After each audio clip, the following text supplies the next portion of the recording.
The morning Elliot Hargrove walked into the lobby of the Rideau Grand and saw his wife mopping the floor in a blue uniform. He didn't say her name. He stood there, briefcase in hand, the kind of man who owned 3 buildings on that block, and he watched her drag the mop in slow, careful circles around the marble tile, her dark hair tucked under a clip, her back to him. Her shoulders were different, thinner. Or maybe it was the way she carried herself now. Like someone who had learned that the less space you took up, the less you got hurt. He had been looking for her for 7 months. 7 months of private investigators, of scanning faces in grocery stores, of waking up at 2 in the morning certain he'd heard her voice somewhere in the apartment.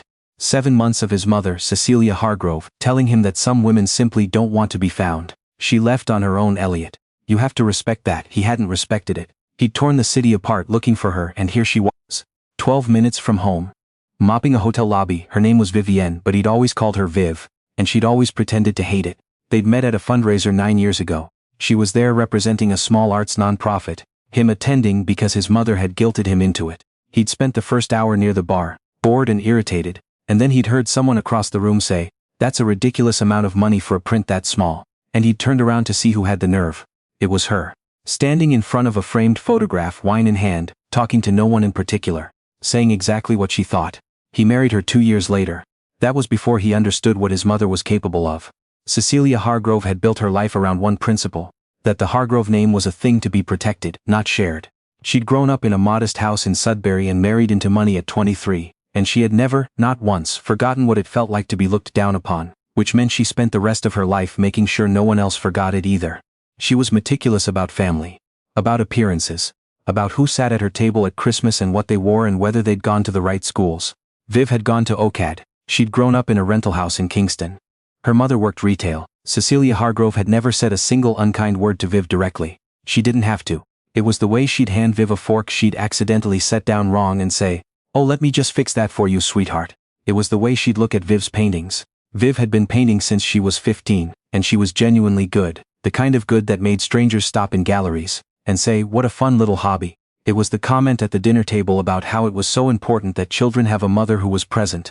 And then the meaningful silence that followed, aimed directly at Viv, who had just taken a senior position at the gallery she'd spent 6 years building a career in. It was the way Cecilia Hargrove had looked at her son and said, "You know what I worry about, Elliot? I just don't think she really wants the same things you want." And Elliot, who had inherited more of his mother's people-pleasing instincts than he'd ever admitted, had not disagreed. That was his failure. He understood that now. He just hadn't understood it in time. He should have known something was wrong in January, when Viv stopped eating dinner at the table with him and started taking her plate to the studio. He told himself she was working. She was always working on something. He told himself she was fine. He should have known in February, when she came home from a Sunday lunch at his mother's house, and went straight to the bathroom and stayed there for 40 minutes. He knocked once. She said she was fine. He believed her, or he made himself believe her, because believing her was easier than asking why. And asking why would have meant admitting that he had been letting things happen for a long time.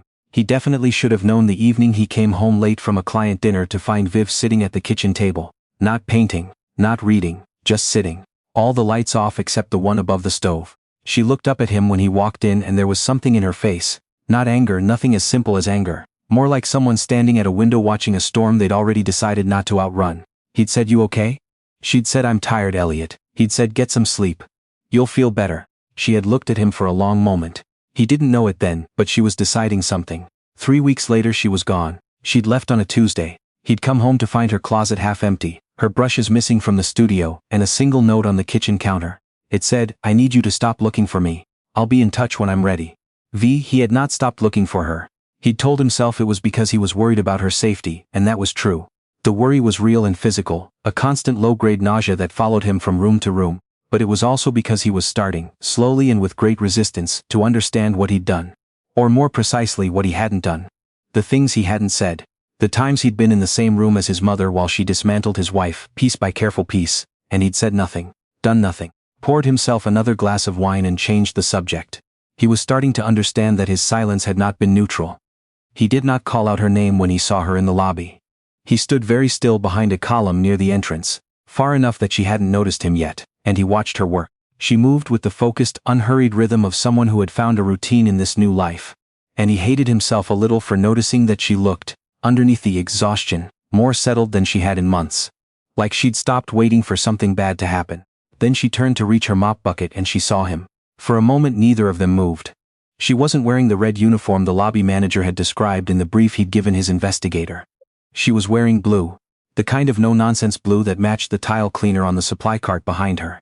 Her hair was shorter than he remembered and she was. His eyes moved to her stomach before he could stop himself, visibly, unmistakably pregnant. The world tilted slightly. He hadn't known. He hadn't known, and that meant she'd known before she left and had chosen to go alone anyway. And the weight of what that's meant settled onto him like something physical, like a hand pressing flat against his sternum. She didn't run. That surprised him. She straightened her back, repositioned her grip on the mop handle, and looked at him with an expression he didn't have a word for. He found his voice first. "Viv, you need to leave," she said. Quiet, certain, like she'd rehearsed this possibility and made peace with it. Please, just 5 minutes. Can I just have 5 minutes?" She looked at him for a long time. Then she looked around the lobby, at the other staff member near the front desk who was pointedly not watching them, at the service corridor to her left. "Break room," she said. "You've got 10 minutes. Then I'm going back to work." The break room smelled like coffee and industrial cleaner. And someone's microwave soup. There was a folding table and 4 plastic chairs and a bulletin board with the fire safety map pinned in the middle. Elliot Hargrove, who had an office with a view of the Ottawa River, sat down in one of the plastic chairs and laced his fingers together on the table and tried to figure out where to begin. Viv stood near the coffee machine. She didn't sit. "You're pregnant," he said. "Yes, were you going to tell me?" She tilted her head slightly and in that gesture was 7 months of everything he'd failed to see. "I was trying to figure out how," she said, "whether it was safe to." The word safe hit him like something thrown. "Viv, you weren't?" He stopped. Started again. "I never not you," she said. "I was never afraid of you. You know that." He did know that, and somehow it made it worse. "Your mother," he said. She didn't answer. She didn't need to. He made himself say it. He owed her that much, not a performance of accountability, not the rehearsed apology of a man trying to get his wife back, but the actual truth, said plainly to her face. "I let it happen," he said. "I let her treat you the way she did, and I kept telling myself it wasn't that bad. That you were strong enough to handle it, that if it were really serious you'd say something. I kept putting the responsibility on you instead of on me, and when things got bad enough that you couldn't stay, I still didn't understand what I'd actually done." She was watching him carefully. Not coldly, there was no coldness in Viv, had never been, but with a kind of held-breath stillness like someone listening for a sound they weren't sure they'd actually heard. "Do you understand it now?" she said. "I'm beginning to," he said. "I don't want to tell you I'm all the way there, because I don't think I am yet. But I know that I owed you protection I didn't give you. I know that, and I know that knowing it now doesn't fix what happened." A long silence. Somewhere in the hotel above them, a cart rolled across the floor. "She called me," Viv said finally. 3 days before I left. She told me that you'd been speaking to your lawyer about a separation, that you'd agreed it wasn't working, that she thought if I really cared about you I'd make this easy." Elliot stared at her. "I hadn't spoken to any lawyer," he said. His voice came out very careful and very quiet. "I know that now," Viv said. "But I didn't know it then. And you have to understand, it wasn't even the lie that broke me.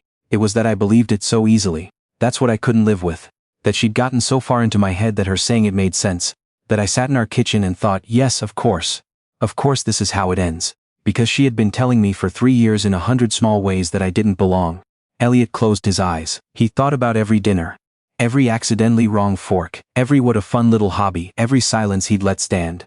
He thought about his wife sitting alone in their kitchen with all the lights off. Making a decision. "I should have listened earlier," he said. "I should have listened when you tried to tell me. And I should have told my mother, clearly and directly, years ago, that how she treated you was not acceptable. I chose not to make things difficult. I told myself it was keeping the peace. It wasn't, I was just making things easier for myself." Set her coffee cup down on the counter. She pressed her palm flat against her stomach. A small private gesture, the kind you don't do consciously. "I want to believe you," she said. "I know," he said. "I need more than one conversation, Elliot. I know that too. And I need to know that things are actually different. Not that you feel bad about them, different." He looked at her. At the woman he'd married who was standing in a hotel break room in a blue uniform, exhausted and pregnant and still, somehow, steady. "She's not going to be in our lives," he said. "Not the way she has been. That's a line I should have drawn years ago and I'm drawing it now. That's not a negotiation, that's just what's true." Something shifted in Viv's face, not relief, not yet. But the beginning of something that might become relief if he kept showing up. "I have a doctor's appointment Thursday," she said. "The 20-week scan." He didn't breathe. "I'm not saying come," she said quickly. I'm telling you, because you should know." "Can I come?" he said. She looked at him for a long moment. "Text me," she said. "I'll let you know." He walked out of the hotel into the thin October light, Ottawa going about its ordinary afternoon around him. A streetcar rattled past on Rideau. Two women with a stroller navigated the curb. A man in a delivery uniform was arguing cheerfully with someone on his phone. Elliot stood on the sidewalk for a while. He pulled out his phone and dialed his mother's number. She answered on the second ring, warmly the way she always did. "Elliot, I was just thinking about you. I need to say some things to you," he said, "and I need you to listen without interrupting, because I've let you interrupt for too long." A pause. "What's going on?" "I found Viv," he said. "She's safe, and she's well, and she's 7 months pregnant with our child." The silence on the other end was very different from the silence in the break room. This silence had edges. "I know you called her," he said. "I know what you told her." "She believed you, Mom. She believed it because you had spent 3 years making her feel like she didn't belong. And you said something that fit perfectly with what you'd already built. That's not a misunderstanding. That's not overstepping. That's cruelty. And I'm asking you once, clearly, if you want to be part of this family, part of my family, part of your grandchild's life, you are going to have to understand what you did and make it right with her. Not with me, with her." Another long pause. "Elliot, I was only ever trying to." "I know what you were trying to do," he said. "That's what I'm telling you. I understand it completely, and it's not okay." He let that sit. "I'm not cutting you off," he said. "I'm not. This isn't punishment, Mom, but I'm telling you what's true. And from here on, that's the relationship. A real one, or not one at all." He hung up. He stood on the sidewalk a while longer. The October light was the low amber kind that came in the second half of the month, the kind that made everything look like a photograph. He thought about 20-week scans and plastic chairs and the way Viv had pressed her hand flat against her stomach without noticing she was doing it. He texted her, "I'd like to come Thursday if you'll let me. I'll be there regardless. If you want me to wait outside, I'll wait outside. Just tell me where to be." He put his phone in his pocket and started walking toward the parking garage. 3 days later he stood next to his wife in a dim ultrasound room in the Civic Hospital, watching a small flickering heartbeat on a screen, and he did not say anything for a long time. There was nothing to say. There was only this. The sound in the dark, the beginning of something that would need him to be better than he had been. He intended to be.